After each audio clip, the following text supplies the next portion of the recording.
Thank you so much, Speaker sir, for giving me this opportunity. Sir, इस सदन में आए अविश्वास प्रस्ताव के विरोध में अपनी बातों को रखने के लिए मैं अपनी पार्टी लोक जनशक्ति पार्टी रामविलास की तरफ से सर मैं खड़ा हुआ हूं। सर, इस सदन ने कई अविश्वास प्रस्ताव इससे पहले देखे, पर मुझे लगता है ये अपने में एक ऐसा अनोखा अविश्वास प्रस्ताव है जिसमें अविश्वास सरकार के प्रति कम बल्कि विश्वास बढ़ाना अपने इस नए गठबंधन के प्रति ज्यादा प्राथमिकता दी जा रही है। इन लोगों को इस बात को दर्शाना है कि किस तरीके से ये गठबंधन इनके साथ है, जिस गठबंधन को बनाने का ये लोग एक लंबे समय से ये लोग प्रयास कर रहे हैं। सर, ये अविश्वास प्रस्ताव पे चर्चा हो रही है। सर, यकीनन सरकार की उपलब्धियों को बताना भी जरूरी है, पर उससे पहले जिस उद्देश्य के साथ इस प्रस्ताव को यहाँ पर लाया गया है मणिपुर को लेकर, उस पर सर मैं जरूर अपनी बातों को यहाँ पर रखना चाहूंगा। सर, पिछले 3 दिन से बहस चल रही है और इन 3 दिनों में सर सिर्फ दोषारोपण ही किया गया है। सिर्फ यहाँ पर बातों को दोष लगा कर बताया गया है, किसी ने भी यहाँ पर समाधान देने का प्रयास नहीं किया। सर, आरोप प्रत्यारोप की राजनीति में मणिपुर के लोग वहां बैठे सुनने का प्रयास कर रहे हैं कि हमारी बेहतरी के लिए आपने क्या किया।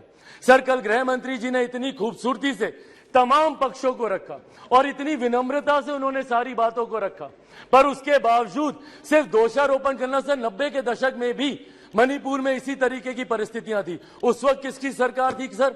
क्या उस वक्त की सरकार ने मौजूदा सरकार को कोई इनपुट दिया? क्या उस वक्त के सरकार में बैठे लोगों ने कितनी बार इस सदन में चर्चा की? कितनी बार किन लोगों ने उस चर्चा का जवाब दिया? कल तमाम ये बातें आदरणीय गृह मंत्री जी ने रखी। सर, ये लोग गए थे मणिपुर, बहुत अच्छी बात है, जाना चाहिए ये, पर सर ये कलेक्टिव रिस्पॉन्सिबिलिटी होनी चाहिए, सेलेक्टिव रिस्पॉन्सिबिलिटी नहीं। सर, जो लोग मणिपुर गए थे यही लोग सर बिहार भी गए थे। बिहार में क्यों नहीं ये लोग गए दरभंगा? क्यों नहीं गए ये लोग अरवल? क्यों नहीं गए ये लोग मुजफ्फरपुर? अभी बछवाड़ा में सर एक छोटी सी बच्ची के साथ दुष्कर्म करके 10 साल की बच्ची, उसको तेजाब छिड़क कर उसको जलाकर मार दिया गया। उसके शरीर को अपने ही घर में 10 फीट गड्ढे में उसको दफना दिया गया। दलित महिला के साथ सर मुजफ्फरपुर में दुष्कर्म करके उसके शरीर को 2 टुकड़ों में काटकर अर्धनग्न व्यवस्था में सर खेत में फेंक दिया गया। क्यों नहीं गए ये लोग वहां पर? अपने गठबंधन को तो मजबूत करने गए, पर क्यों नहीं ऐसे परिवारों से जाकर मिले? तो सर ये सेलेक्टिव रिस्पॉन्सिबिलिटी जब निभाते हैं, सर हकीकत है देश के किसी भी कोने में किसी भी मां बेटी के साथ ऐसी घटना हो रही है तो वो अक्षम्य है, वो निंदनीय है और उसको कोई बर्दाश्त नहीं कर सकता। और उसमें पूरे सदन को सर एकजुट होना होगा। कल गृह मंत्री जी ने जिस तरीके से अपील की, सर पूरे सदन को इसमें एकजुट होना होगा।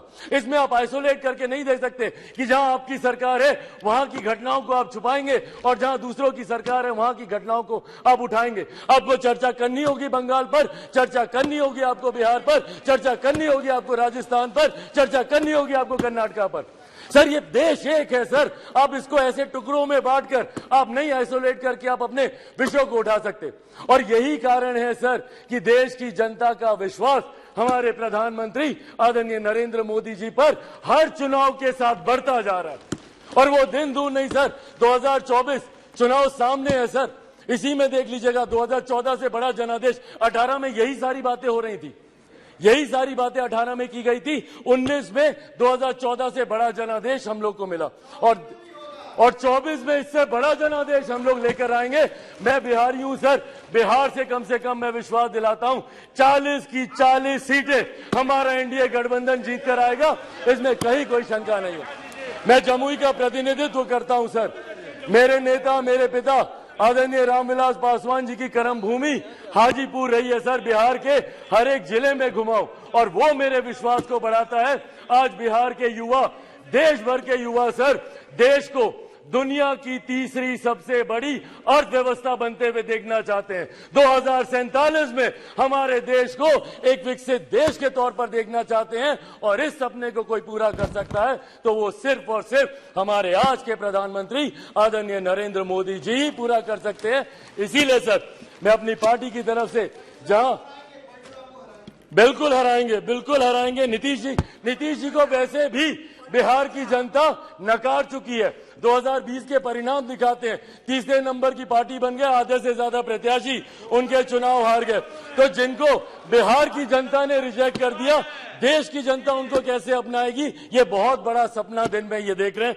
इसी के साथ साथ मैं इस सदन में आए इस अविश्वास प्रस्ताव के विरोध में अपनी बातों को रखते हुए लोक जनशक्ति पार्टी रामविलास पूर्ण समर्थन हमारी एनडीए की सरकार, हमारे मौजूदा प्रधानमंत्री आदरणीय नरेंद्र मोदी जी को देती है। बहुत बहुत धन्यवाद सर।